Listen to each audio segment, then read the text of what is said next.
এখানে অত্যন্ত একটি শিশুর সাথে পশুরা যে আচরণ করেছে অত্যন্ত লজ্জাজনক বিষয়। তার বাবা এটার প্রতিকার চেয়ে একটা মামলা করেছে। এই মেয়েটার জীবনের সর্বনাশ এর প্রতিকার ছিল, কিন্তু মামলা কেন করলো? ঝাল মেটানোর জন্য বাবাকেই খুন করে ফেলেছে। আমরা এর নিন্দা জানাই, আমরা এটাকে ঘৃণা করি এবং এর জন্য আমরা দুঃখ এবং সমবেদনা জ্ঞাপন করছি। আমি জিজ্ঞেস করেছিলাম যাকে খুন করা হয়েছে তার স্ত্রীকে, ওনার নাম তো মন্টু রায়, ওনার স্ত্রীকে জিজ্ঞেস করেছিলাম যে উনি কি করতেন। বললেন যে উনি মুদির দোকানের কর্মচারী,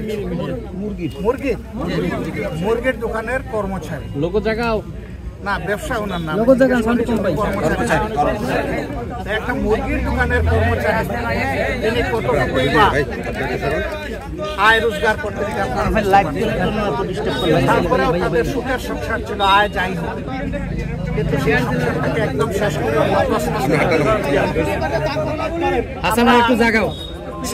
মানবিক দায়িত্বের জায়গা থেকে এখানে আমরা তাদেরকে সম্মান ঠিক আছে ভাই, এই জন্য আমরা খুবই দুঃখিত। ঘরের ভিতরে আমরা আপনাদের অনেককে ঢুকতে দিতে পারিনি। আপনারা লক্ষ্য করেছেন আমার কিছু ঘনিষ্ঠ সহকর্মী ঢুকেছিলেন, একটা পর্যায়ে আমরা তাদেরকে অনুরোধ করে বাইরে দিয়ে দিয়েছি, কারণ আমাদের কাছে মা বোনের মূল্য অত্যন্ত বেশি। আমি চাই নাই যে ওই মেয়েটা, যে মেয়েটা মুসলিম, তার মুখকে দেখুন। এই মেয়েটা আমার হলে আমার অনুভূতি কি হতো, আপনার মেয়ে হলে আপনার অনুভূতি কি হতো। পশুরা তো ওই সমস্ত জ্ঞান রাখে না। এদেরকে আল্লাহর কোরআনের ভাষায় বলা হয়েছে বালহুম আদাল্লু, এরা পশুর চেয়ে নিকৃষ্ট। আসলে সেই আচরণই তারা করেছে। মেয়েটার উপর জুলুম করলো, বাবাকেও খুন করলো, একটা পরিবারকে একদম ধ্বংস করে দিল।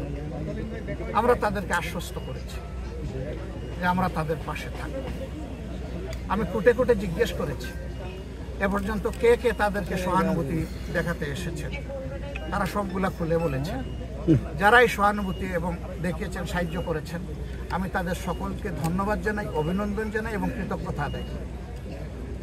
সামাজিকভাবে এইভাবে যদি সবাই আমরা মজলুমের পাশে ছুটে আসি, তাহলে আলহামদুলিল্লাহ আমরা আশা করি যে মজলুমরা শক্তি পাবে এবং জালিমরা ভয় পাবে। জালিমদেরকে ভয় দেখাতে হবে, তাদের শাস্তি নিশ্চিত করতে হবে এবং দ্রুত শাস্তি নিশ্চিত করতে হবে। আর মজলুমের পাশে শক্ত হয়ে দাঁড়াতে হবে এই অনুভূতি নিয়ে যে সেই মজলুম ব্যক্তিকে আমিও হতে পারতাম। তখন আমার সমাজের কাছে আমি কি আশা করি? আমাদের কাছে দল ধর্মের কোনো ব্যবধান নেই, আমাদের কাছে মানবতা। মানবতা যেখানেই বিপন্ন হবে আমরা চেষ্টা করি সেখানেই গিয়ে হাজিরা দেওয়ার জন্য। মহান আল্লাহর পর ভরসা করে আমরা তাদেরকে আশ্বস্ত করে এসেছি আমরা প্রতি মাসে এই পরিবারের সাথে তারা, এই বাচ্চারা তাদের বাবা জীবিত থাকা অবস্থায় যেভাবে চলেছে, এখন যেন তার চেয়ে কমপক্ষে একটু ভালো চলতে পারে সেদিকে আমরা আমরা এও বলেছি ছোট্ট শিশুটি, নবজাতক, তার বয়স 18 বছর না হওয়া পর্যন্ত আমরা এই পরিবারের সাথে প্রতি মাসে আছি। এদের পড়ালেখার খরচ, এদের জীবনের ব্যয় নির্বাহ, একটা সাধারণ পরিবারের যেটা, সেটার জন্য আমরা পাশে থাকব। মামলার ব্যাপারে আমরা অভিনন্দন জানাই। তারেক রহমান সাহেব, আমি দেখেছি তিনি দায়িত্ব নিয়েছেন, তার দলকে দায়িত্ব দিয়েছেন। এটা একটা বিশাল কাজ। এই যে কাজের দায়িত্ব তিনি নিয়েছেন, আমি তাকে ধন্যবাদ।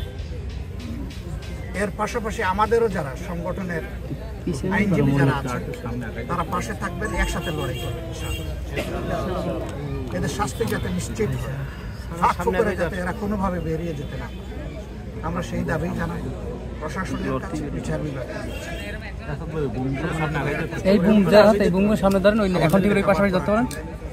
আমরা আসিয়ার ক্ষেত্রে বলেছি 90 দিনের ভিতরে এই বিচার নিশ্চিত করতে হবে।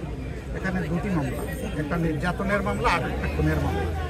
এই ক্ষেত্রেও আমরা সরকার এবং বিচার বিভাগের কাছে আহ্বান জানাবো এই মামলাটাও যেন দ্রুত বিচার আদালতে নিয়ে এবং যেভাবে ওই মামলার ক্ষেত্রে 90 দিনের আশ্বাস দেওয়া হয়েছে, এই মামলাটাও যেন 90 দিনের ভিতরেই নিষ্পত্তি হয়। আর যেন পারপেট্রেটর যারা, অপরাধী যারা, তাদের শাস্তি যেন নিশ্চিত হয়। আমাদের বার্তা খুবই পরিষ্কার, আমরা জালিমের বিরুদ্ধে এবং মুসলিমের পক্ষে। এই যাত্রায়, অভিযাত্রায় আপনাদেরকে আমরা পাশে পেয়েছি, এই জন্য আমরা আনন্দিত। আমাদের বক্তব্যগুলো আপনারা জাতীয় এবং বিশ্ববাসীর কাছে তুলে ধরবেন, তাহলে মুসলিম মানবতা ইনশাআল্লাহ রাস্তা পেয়ে যাবে। সবাইকে শুকরিয়া, অনেক অভিনন্দন। আসসালামু আলাইকুম ওয়া রাহমাতুল্লাহ।